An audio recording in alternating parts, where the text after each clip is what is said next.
Hey, everybody, I'm Aslan. He is Corey Clark, lead writer, senior writer for Warchant.com, your ultimate Seminoles sports source. Promo code bottom of your screen, and hit the thumbs up button showing that you like this video on YouTube. All it simply does is help promote this video out to the masses, everybody. So just hit the button, please. You're watching it. Why not? Corey, we spoke about this on the podcast a few times. You wrote a very nice column about it. This whole playoff expansion thing, which is great, by the way. I like how you've actually expounded on it. I saw a story with a quote from Kirby Smart. All Kirby said was, this might be the biggest change in college football. Okay, well, what thought on it, though, Kirby? Is it a good change? Is it a bad change? You're just talking about the magnitude of going from 4 teams to 12 teams. You, Corey, do you want to give us how you feel about whether or not it's a good, positive, big change, or is it a negative, big change? No, it's definitely a good positive. If you're a fan of college football, it's an enormous positive. And just the inclusion that it has for the rest of the sport. Now, right now, there's been 11 total teams that have played in the college football playoff game. 11. There's 120 FBS teams. There's been 11 in the current format. Now, if they had just been using the format they're going to use, apparently, in 2023 of the 6 highest ranked conference champions and then the 6 highest ranked at-large teams, which will also include a few more group of 5s.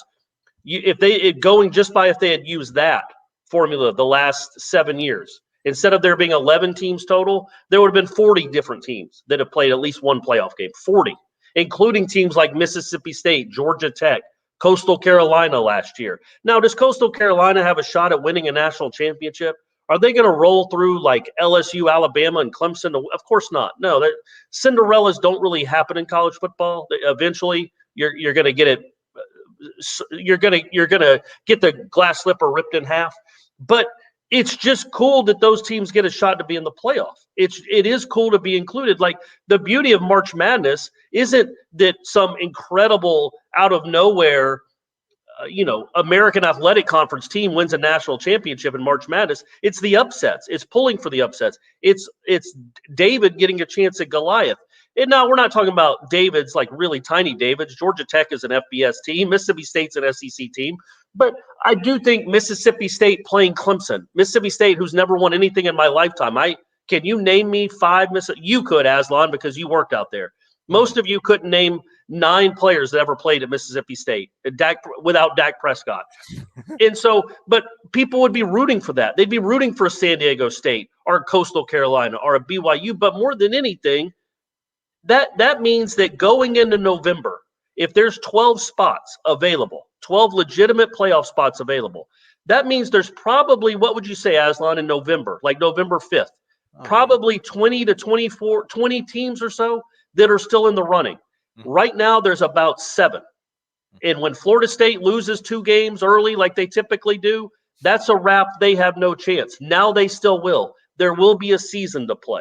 I just think the ancillary benefits will be great because it's more fanfare throughout the season. It makes the bowls better because right now the bowls, anybody that's going to be a 5th-round pick, 6th-round pick, I'm good. I don't need to play in the Sugar Bowl. Well, now they're still alive for a national championship. So it'll keep the better players playing longer, which is, selfish as a college football fan, but I want to see that. Don't you?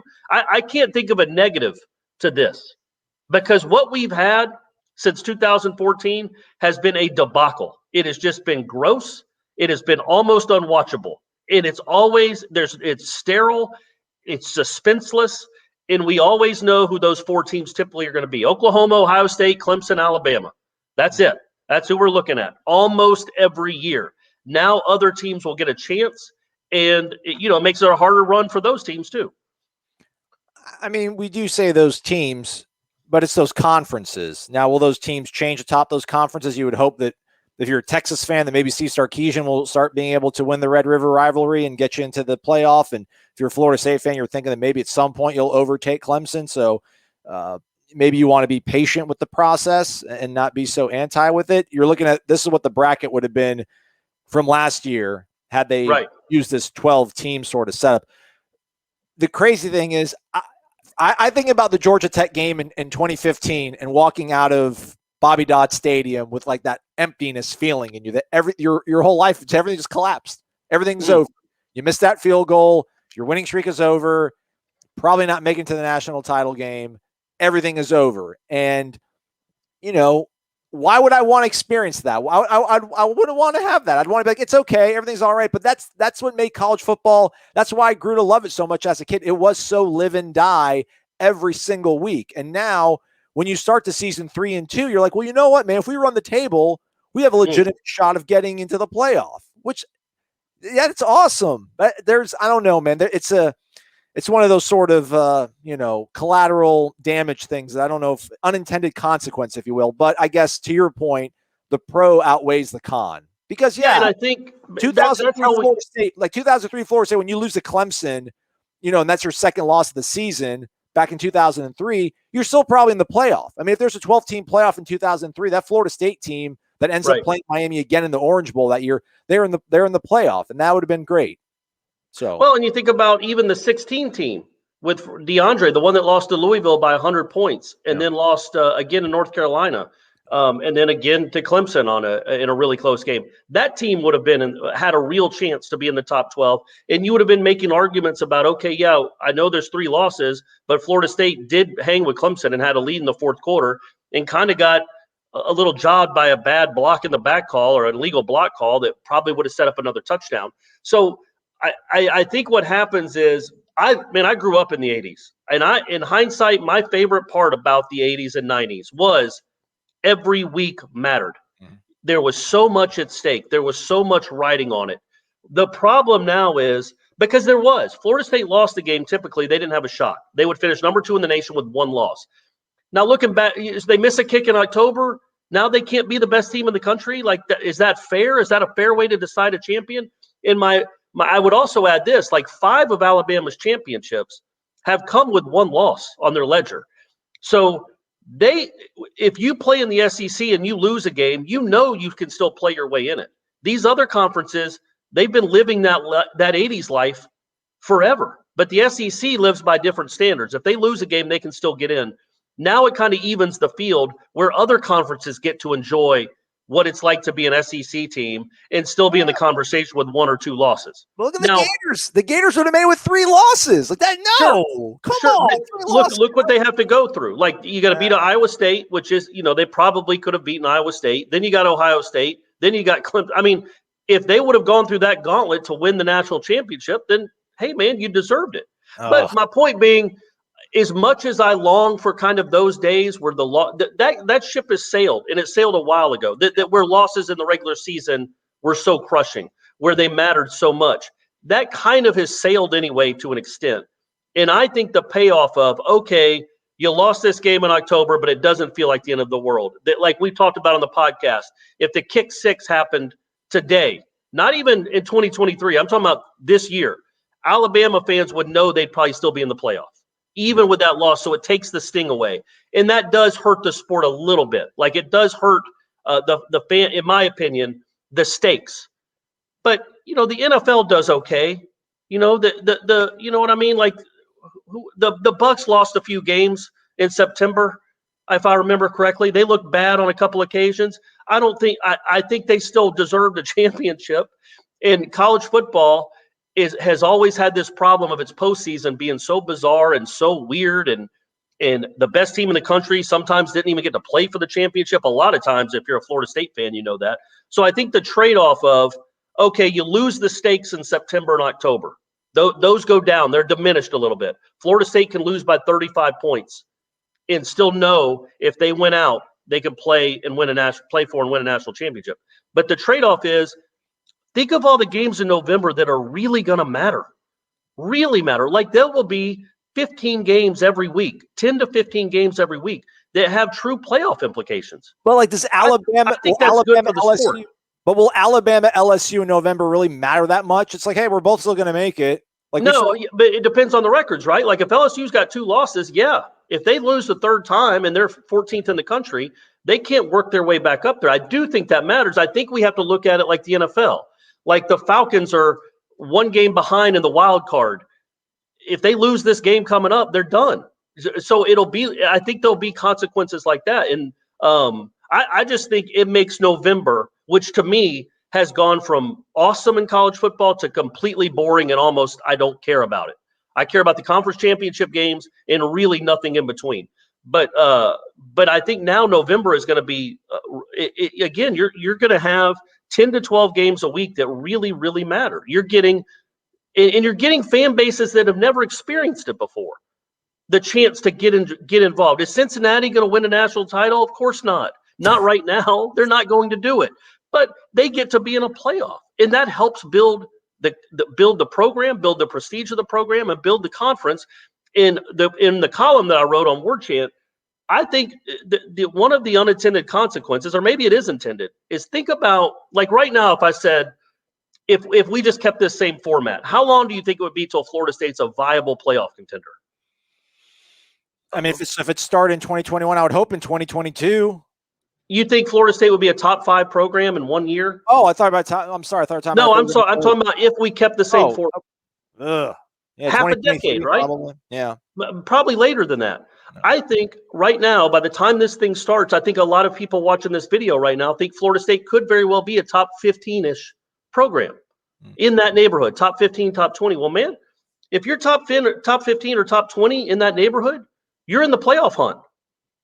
So you're not going to win a national championship, but sure, it doesn't matter, though, right? But my point being, yeah, you're not going to run through 2023 Florida State probably isn't going to run through the gamut of who they have to run through to win a national championship. But all of a sudden, you're now showing 16, 17, 18-year-old kids. You don't just have to go to Norman, Columbus, or Tuscaloosa to play in a playoff game. You can go to Florida State and still get on the biggest stage, because these playoff games are going to be massive and everybody's going to watch them. If you can show these kids that you're on the biggest stage, you can get to the playoff. Well, then it feeds itself. And maybe all the great players don't just go to Clemson or Tuscaloosa because they want to play in a playoff. They see 30 other schools that are vying for a playoff spot. I think that should make every Florida State fan excited, but every fan in general, maybe not Alabama fans or Clemson fans, but all the other fans in the sport should be excited about the expansion and the way they're doing it, because it will include some smaller schools, which I think gives it a cool vibe as well. I wonder what Corey Clark would have wrote in 2013 about, 10 other teams being allowed to compete for a national championship, where Florida State was then versus where we are now versus what somebody in Alabama thinks about this playoff. But hey, yeah, I think that changes the whole. I'm sure my perspective would have been a little different, but I don't think I would have argued that it's bad for the sport. It would have been bad for maybe the team I'm covering, but overall, it's very good for the sport. Again, think about that, Aslan. Well said. It's been around for 7 years. We've had 11 teams total in 7 years. We talked about on the podcast. TCU's ranked 3rd in the second to last selection committee's rankings. They win a game 55-10 or whatever and drop to 5th and get out of it because they want the big boy Oklahoma or whoever surpassed them to get in there. That won't happen anymore. It'll happen at 12 and 13. But again, nobody's feeling sorry for somebody that's ranked 13th. I mean, there'll be arguments to be made, but nobody feels as bad for them as they will TCU, who was 3rd, won a game by 50 points, and then dropped out of the top 4. The selection committee won't have as big an impact now as it did, it won't have as big an impact with this as it has now, which is a great thing, because this playoff thing, I think the 4-team has been, I mean, man, yeah, again, how many semifinal games can you really resonate with you that you can really remember? Yeah. 4, 3, couple, like the Clemson Ohio State game maybe was a really good one. They've just been Oklahoma and the Rose Bowl is really good, but otherwise, I mean, all of Alabama's have pretty much been, when they beat up on Michigan State, when they beat up on Washington, it was like blah. When they beat up on Clemson in 2017, was blah. I mean, listen, the Oregon-Florida State game, not just we're Florida State fans, but if you're a college football fan, that was not a good football game. Right. So your point is taken. Home playoff games, though, that's the big boon for me. That's super cool. Home playoff. Well, let's hope they do that. That would be really cool if they did that. And again, I want to make the point. I don't think that this stops the Alabama train. I think Alabama is much more clearly is much better suited to run through a 2 or 3 game playoff format than every other team in the country. So it'll make their road a little harder, but it won't be nearly as hard for them as it is for Coastal Carolina, I can promise you. So the national championships might not change in the short term, but other fans being involved, not being in a pocket of 5 states, but other fans getting involved in this sport and really knowing their team can get to a playoff and what that could do for the program, for that conference. And then the long-term benefits of that. I just think, like, look, the first couple of years, maybe it's going to be 5 SEC teams. It or is 6 SEC teams. It's going but to you will be. still have other teams in there that haven't done it before, that haven't been in there before. And I just think that's good for the sport. I think it grows the sport where maybe by 2027, there are legitimate challengers to Alabama and Clemson that are in there that can beat them, that can run through, because all the high school players in this country are going to see that, okay, there's not just 11 schools I should go to. There's 40 or 50 schools I could go to and still make the playoffs. There we go. All right, check out Corey's full column over on Warchant.com, the Ultimate Seminoles Sports Source. Hit the thumbs up on the way out if you haven't done so already. We would appreciate it. Corey, thanks for your time, man. You got it, buddy.